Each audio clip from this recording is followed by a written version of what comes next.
Some artists simply dominate their space. They own their space. They own a genre, a medium, a world. It should be impossible for people to even reach their position in the sky, so we merely stand by and watch as stories naturally leave their bodies, floating through their minds and into our world. It's like human nature. Creators must create, we the audience must only watch. It should be impossible, yet we extend our hands wishing we could reach these artists. Not just them, but their space.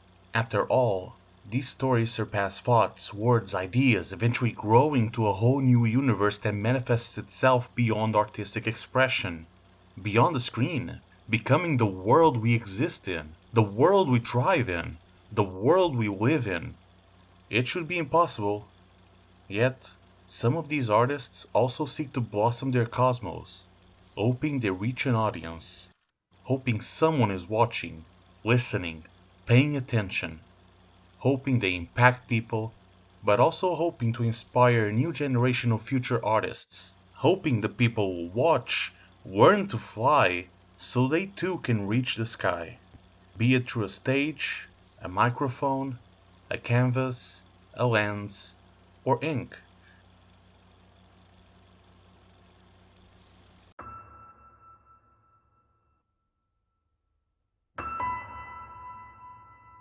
The Boy and the Heron marks the inevitable return of Hayao Miyazaki after retiring for the possibly seventh time. I wish I could retire from unemployment. I mean, god damn, nothing stops Miyazaki from making a film, not even himself. At 82 years old, this director is still consistently summoned by his own imagination into remaining in this infinitive creative process, always creating new concepts for a next project, immediately after finishing one.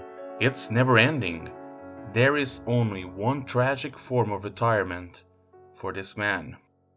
It's that exact topic that envelops this entire narrative: mortality. Set in 1943 during the Pacific War, this semi-autobiographical anime film explores the psychological and physical journey of Maito, a 12-year-old boy suffering silently with his mother's death. The nightmares ignited by the fire that consumed Himi, his mother, prevent Maito from overcoming this grief. He follows his father, Shoichi, an air munitions factory owner, and his former aunt, now his new stepmother, Natsuko, into her family's estate in the countryside to evacuate from danger. However, Maito still cannot accept this new life, isolating himself from everyone, including the old maids that assist the family, and the pregnant Natsuko tries to connect with the boy despite his disinterest. Her presence alone provokes a quiet anger, a reminder that his mother is truly gone. This coldness, along with the pregnancy, leaves Natsuko bedridden, silently hoping for Maito to accept her as a mother. Consumed by this loneliness, she leaves home and disappears into the forest. Meanwhile, Maito's grief is interrupted by a mysterious human-voiced Heron, whose screams seem to mock him, promising Maito a reunion with his deceased mother, assuring him that she is still alive. Despite knowing it's a lie, and suspecting this creature of kidnapping his father's wife, the boy follows the Heron into an abandoned and sealed tower, the one where his granduncle disappeared into, hoping he can be proven wrong, but also hoping to rescue the missing Natsuko. Accompanied by Kiriko, one of the maids, Maito enters a new strange world distant from his own, seemingly ruled by his lost granduncle, a world where his mother is indeed alive, except she is his age. Challenge: edit this video without repeating the same quips.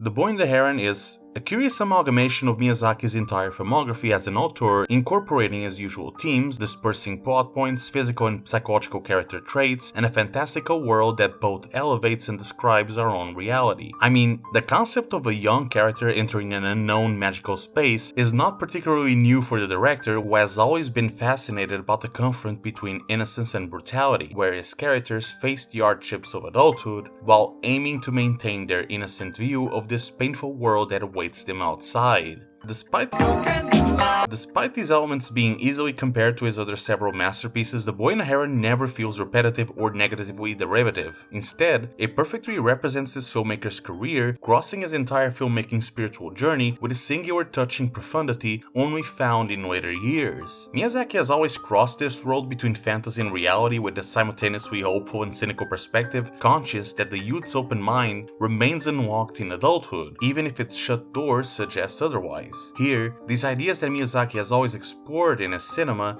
feel truer than ever.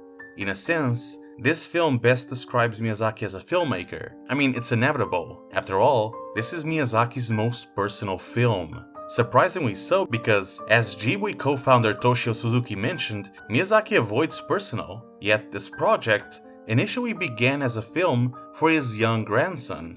A film to say, Grandpa is moving on to the next world soon, but he is leaving this film behind. This also started as an adaptation of the Japanese novel How Do You Live by Genzaburo Yoshino, one of Miyazaki's favorite works, gifted to him by his mother, a novel that deeply impacted Miyazaki in his youth. Similarly, in the film, Maito experiences this novel through his mother, discovering it after her death. In a sense, it's a present from the afterlife, just like this film. Despite being an adaptation, the author's grandson, Taichiro Yoshino, noted that Miyazaki's film and his grandfather's novel are separate works, only bound together by the title and a central theme of living through conflict and loss. That's honestly not surprising to hear, because this filmmaker purposefully refuses to be faithful in the adaptations, choosing instead to focus on the sentimental impact those words add in himself as a human being and as a creator.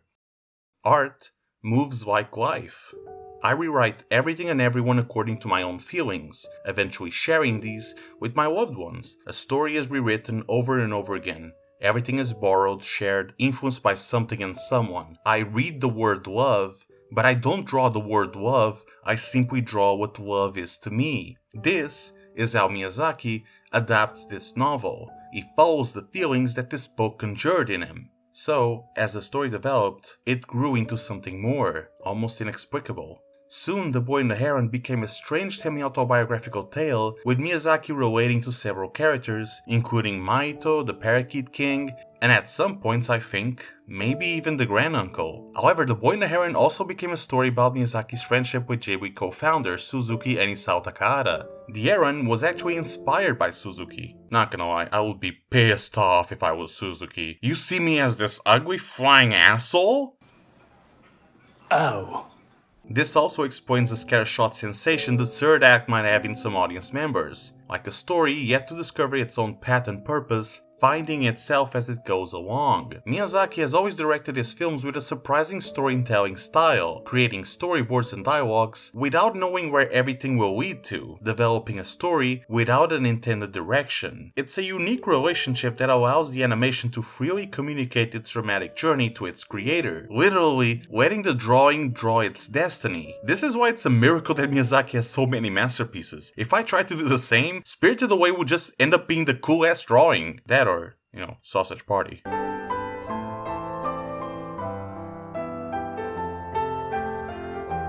It's a risky decision. Even Miyazaki acknowledges how absolutely insane this storytelling method is, risking damaging the entire production and its dramatic potential.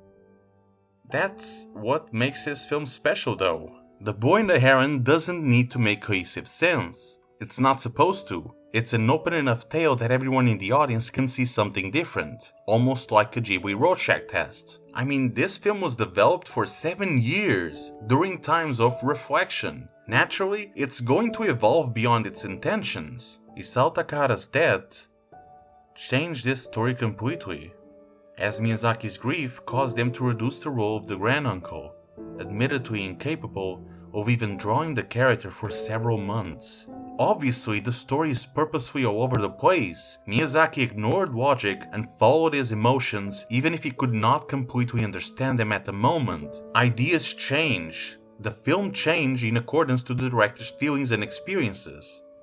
It's brilliant. It's honest. It feels like the film is also adventuring through its own story, finding itself in the epilogue, similar to the protagonist. It's capturing the human experience inside and outside the page. Despite his producer claiming Miyazaki always avoids personal, his films are always personal. Heck, it's been mentioned that his strong female characters are modeled after his mother. Still, there is no denying that The Boy and the Heron truly feels like Miyazaki's most personal film. This sensation goes beyond the story. The technical elements also feel deeply personal to Miyazaki, including the musical score by Joe Hisaishi, which might just be one of his best ones. And that's saying something because he is responsible for some of the best film scores ever. The Boy and the Heron's music stays with you. It captures our meek yet beautiful existence. This feels like the soundtrack to life. Any second of your day can be accompanied by this score and perfectly evoke the emotions you're experiencing in that precise moment. One specific song, Ask Me Why, was originally composed as a birthday gift for Miyazaki. Now, it's one of the film's main musical themes. The same can be said about the godlike animation. At this point, it feels unnecessary to even mention. The sky is blue, my parents are disappointed in me, and a Ghibli film has outstanding animation. There's one moment that perfectly sums up Miyazaki's attention to detail. One simple scene where the family and the maids are just walking down the hall. Everyone walks differently. A stubborn walk, a tired step, a perfect posture, someone rushing, someone walking down. It's a perfect example of Miyazaki's cinematic artistry. He cares enough about his stories to elaborate these unique personal traits and give every single character life. He's always been like this as a filmmaker, but in The Boy and the Heron, there's a couple aspects in the animation that seem reflective of the film's personal story. For this production,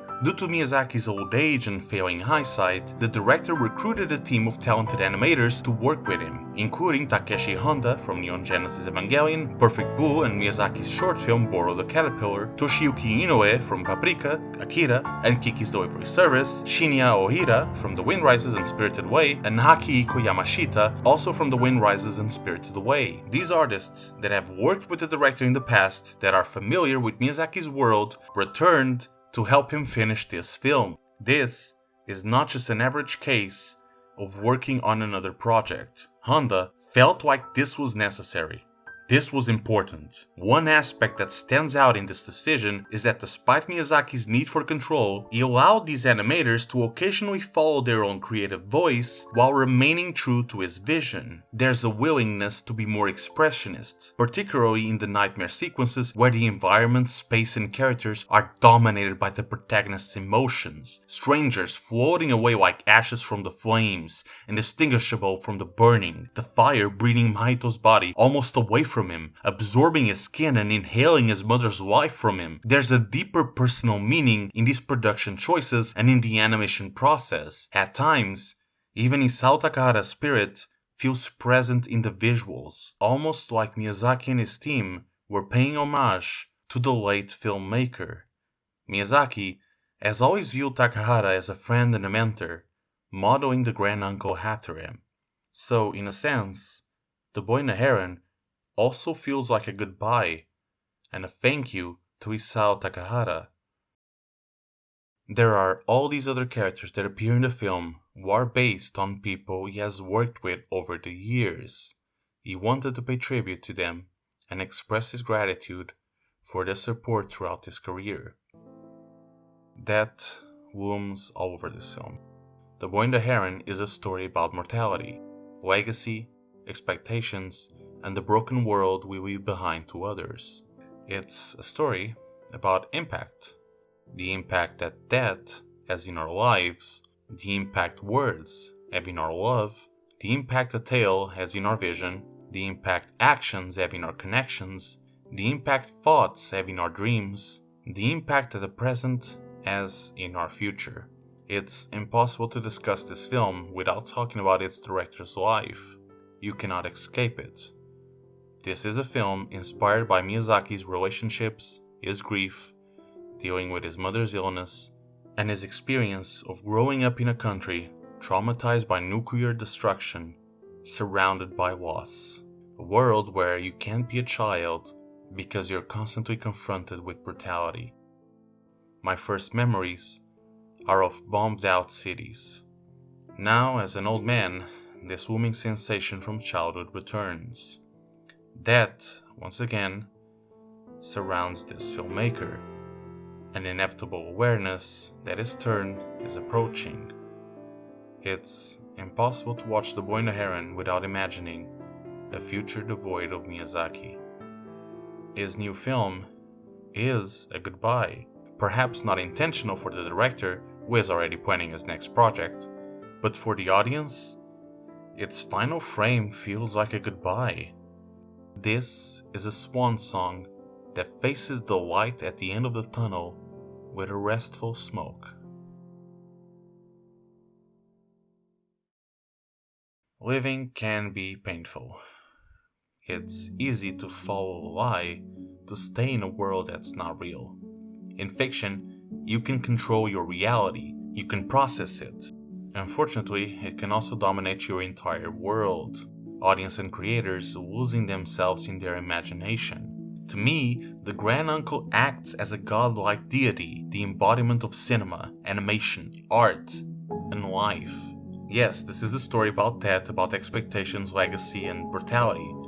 But this is also a story about childhood, about hope, and about creativity. When Maito is faced with the choice to stay in his granduncle's universe and replace him, he refuses. He knows he is not flawless. He knows he can never create a perfect world. He knows he can't live in this lie. To me, it's a layered message about the connection between art and life. There is no perfect world. There is no perfect creation. There is no perfect creator. It's okay to be flawed.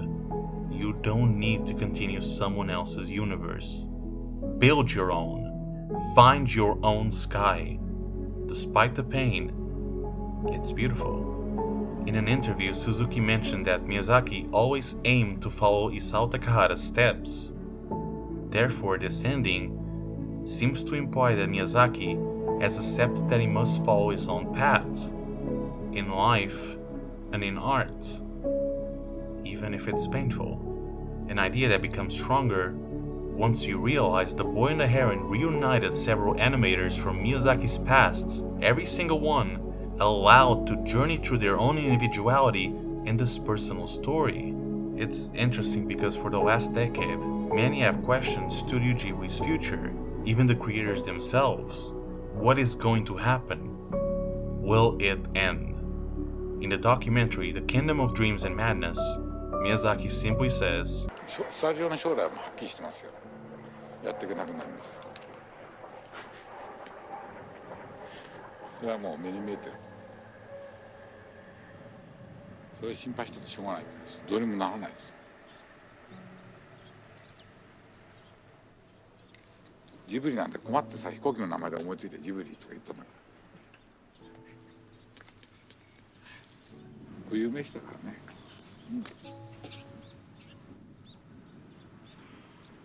綺麗だな。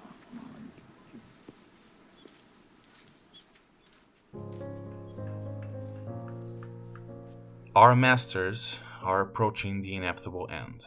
Scorsese has mentioned his anxiety regarding the fact that he's running out of time, hoping to keep creating until the end, hoping there's enough space for new artists to emerge and keep cinema alive once he's gone. Miyazaki acknowledges that there's nothing he can do except create. Ghibli will one day end. Everything ends.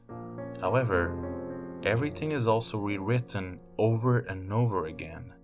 Bong Joon-ho thanked Martin Scorsese at the Oscars, revealing him to be an influence on his career. Former Ghibli employees created Studio Ponok. The Ghibli style is one that has inspired many artists and future creators. In a sense, yes, everything ends. But nothing ever truly ends. It's just rewritten in time, through new people and through new emotions, forever and ever, like a Miyazaki adaptation. One day, we will forget everything, but the impact will still remain in our lives. We will still extend our hands into the sky, hoping to reach these artists. Without noticing, we already are flying. I have seen The Boy and the Heron 3 times, and each time I have left with a different perspective. Last time, I thought about how it's not just the world we leave behind, it's about the people we leave behind. It's their suffering. are suffering. The meaning behind Miyazaki's films are for the audience to find. He himself doesn't completely understand this film, joking about it after screening. That's the beauty though. It's a story that communicates in its own language for each person to listen and understand. Even the creator. I guess that's art, right? That's life. It's emotion. It's perspective. Ultimately though, the question still stands. How do you live? Although Miyazaki would never pretend to know the answer, I think this film unintentionally answers the question. The simple act of remaining alive is a victory we carry until our demise. It's this contradiction of human existence, simple yet complex, absurd yet logical, nothing yet everything. Miyazaki understands that art is about simply creating. It's the same in life. How do you live? You just do. You just live. 綺麗だな。